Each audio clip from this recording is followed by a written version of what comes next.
once upon a time, there was 4 guys. These 4 guys were arguing and pining and positioning for which one of them was going to fight for the world championship. Now, before we can get any of these pieces together, the puzzle starts to figure out itself in this regard. We know who the champion is. His name is Yuri Prochazka. Now, we didn't know. We didn't know because there was a title fight coming up. Glover, Teixeira, or Prochazka, one of them's going to come out on top. We need to know who that is, and we found out it was Prochazka. Glover would very much like a rematch. Traditionally, it is very common when a champion is upset that he get an immediate rematch. This case was different in that it was a beyond fun and exciting contest to observe. You then have the fact that Glover mathematically won as far as what he needed to do to his opponent. Glover was no longer needing to defeat the opponent. He had the numbers. He had the votes. He just needed to beat the clock. Great story that sets up a rematch, but not so fast. We had a couple of competitors there. We had a former world champion named Blachowicz, who did some real heavy lifting. He not only took on anybody, Blachowicz as a contender stopped a former world champion named Luke Rockhold. You deserve credit for that. Blachowicz as champion walked out and put his belt up in a situation that was obviously supposed to be no more than him being a lamb to slaughter and a notch on the belt in the rise of Israel Adesanya. He was purely in the way. Champion of the world. Purely in the way. He went out and did it anyway. And he won. Nobody talked about it. Moved right on. Hard to get credit. Blachowicz then goes out, a 2.5-to-1 favorite, over the senior most opponent in the entire division, a 40-plus-year-old man named Glover Teixeira. And he loses. And it was a surprise. It was a 2-to-1 surprise. It was a real shocking moment. Now, for all the lifting that he had done and for the fact that he'd beaten former world champion Luke Rockhold, he'd beaten a reigning world champion in Israel Adesanya, he just simply couldn't get the credit. And it wasn't fair, but he was willing to start over. He was hungry. And just like every part of his career, whether he was a contender or he was the champion, he was willing to do what other people won't.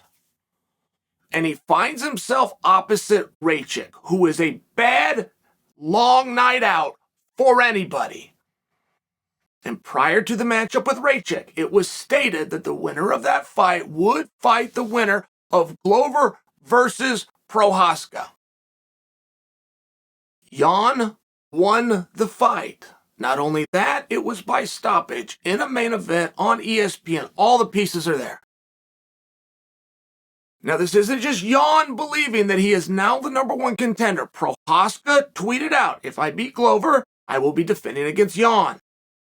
Glover tweeted out, after I beat Prochazka, I am going to rematch Jon. Jon has very good reason to believe that he is the #1 contender. Okay, we then have this guy coming out of Dagestan named Ankalaev.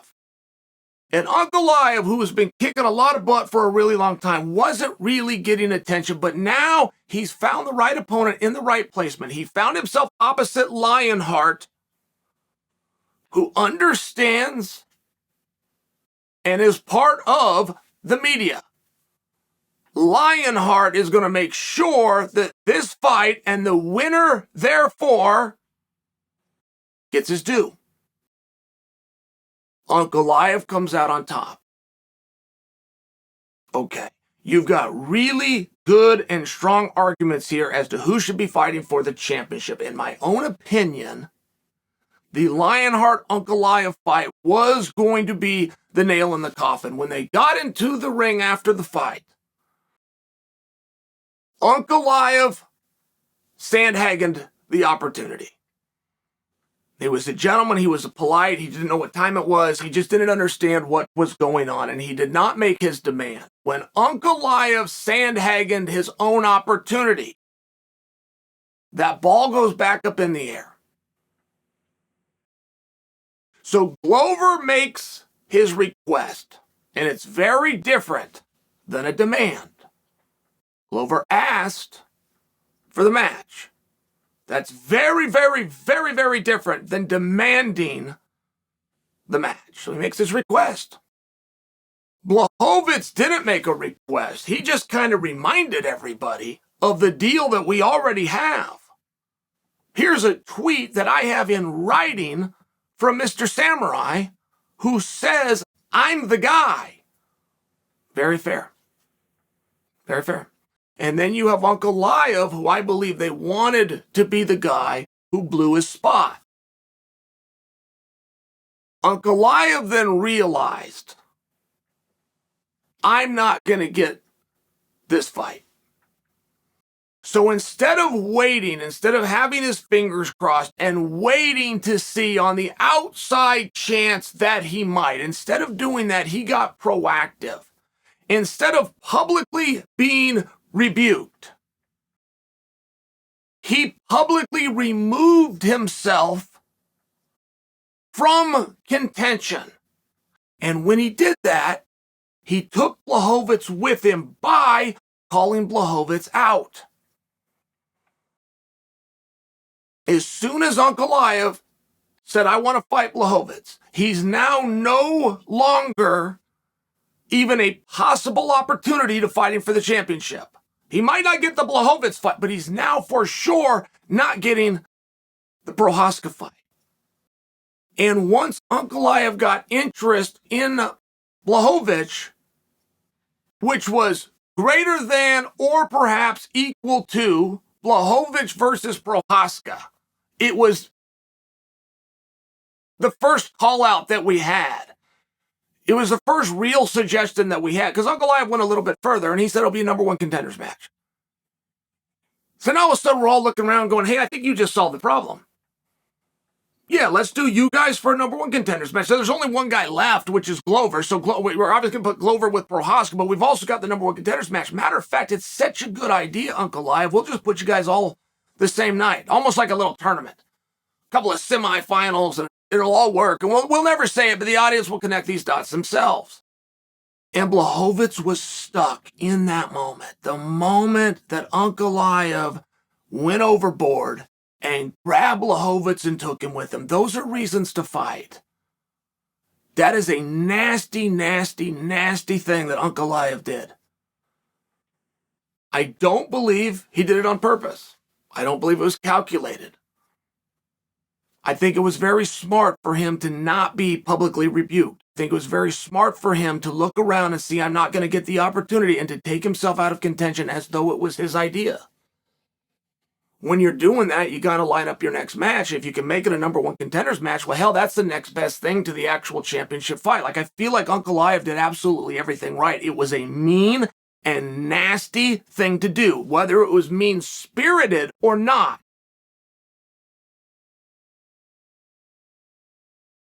It was crippling to Blachowicz's chances. Now, Jon did nothing about that. What Jon needed to do was fire back, dismiss Ankalaev, and keep his chances for the opportunity of world championship alive. That's what he needed to do. That's a hard problem to solve rhetorically. it's going to require some thought and strategy. But instead of doing that and taking a swing at the ball, whether he cracked it or not, he did nothing. He did nothing, and he just hoped that his phone would ring. And I will tell you, hope,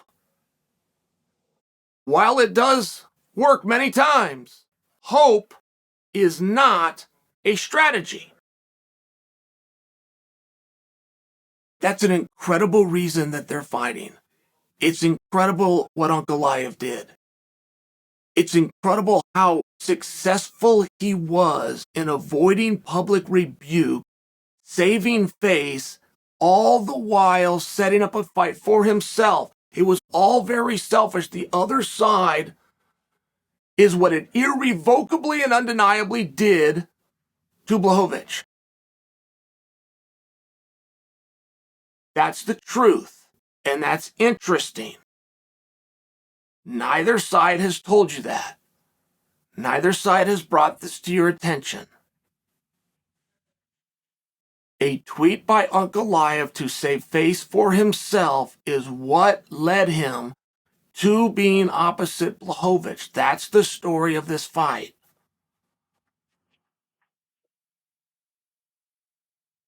I thought I would bring it to you because nobody else has.